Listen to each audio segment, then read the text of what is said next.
Selamat pagi Bapak Ibu Saudara yang dikasihi oleh Tuhan. Saudara, dalam kitab Ibrani pasal yang ketiga ayat yang ketujuh itu dikatakan, sebab itu seperti yang dikatakan Roh Kudus pada hari ini, jika kamu mendengarkan suaranya, janganlah keraskan hatimu seperti dalam kegeraman pada waktu di padang gurun. Jika engkau mendengarkan suara Tuhan, jangan keraskan hatimu. Artinya jangan engkau menunda-nunda hingga hari esok apa yang bisa kamu lakukan hari ini. Ada pepatah bahasa Inggris dikatakan, don't delay until tomorrow what you can do today. Apa yang saudara bisa lakukan hari ini, khususnya yang menyangkut keselamatan, jangan sampai tertunda-tunda, menyangkut pertobatan, menyangkut penyelesaian akan kesalahan dan dosa-dosa kita kepada Tuhan. Semakin cepat, semakin baik, supaya kita mempersiapkan hidup kita kalau sewaktu-waktu kita dipanggil oleh Tuhan. Saudara, ada sebuah kisah yang cukup menyedihkan. Suatu saat ada di sebuah pabrik peleburan biji besi di daerah Inggris. Di situ mempekerjakan sekitar 300 orang laki-laki. Nah, dengan ketidaksengajaan ada seorang pemuda yang terlempar di lempengan besi yang panas itu, sehingga punggungnya sebagian besar, tubuhnya sisi belakangnya terbakar sampai ke tulang-tulang. Langsung dia dibantu teman-temannya, dan ada yang berteriak mengatakan, cepat panggil dokter. Tetapi pemuda yang malang ini mengatakan, tidak perlu dibawa ke dokter saya. Yang saya perlukan adalah keselamatan hari ini.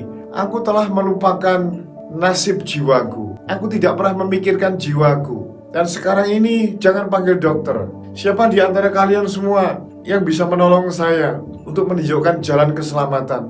Karena aku telah jauh dari Tuhan. Saudara, di antara orang 300 semuanya bungkam. Tidak ada seorang pun yang bisa menunjukkan jalan keselamatan.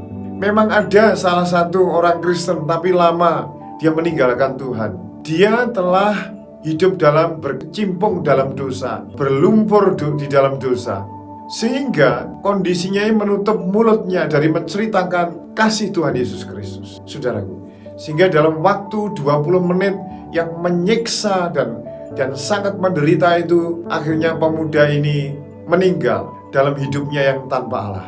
Dia telah menyia-nyiakan waktu, menyia-nyiakan kesempatan dalam hidup yang pendek ini, dengan bersenang-senang, dengan bekerja tanpa memperdulikan jiwanya. Akhirnya jiwanya diambil daripadanya. Saudara yang dikasihi oleh Tuhan, pelajaran yang bisa kita temui saat ini adalah, banyak di antara kita yang kalau menyangkut dengan hubungan dengan Tuhan, dengan berdoa, dengan memperbarui hidup, dengan pertobatan, biasanya sering kita menunda-nunda. Nah, kiranya nasihat sekarang ini sampai ke rumah Bapak Ibu Saudara, di HP Saudara, untuk tidak menunda-nunda.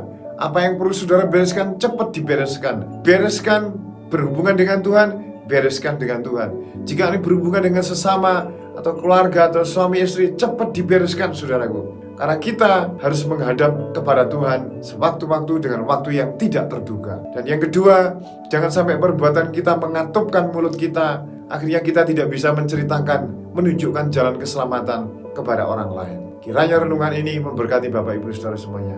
Tuhan Yesus memberkati. Amin.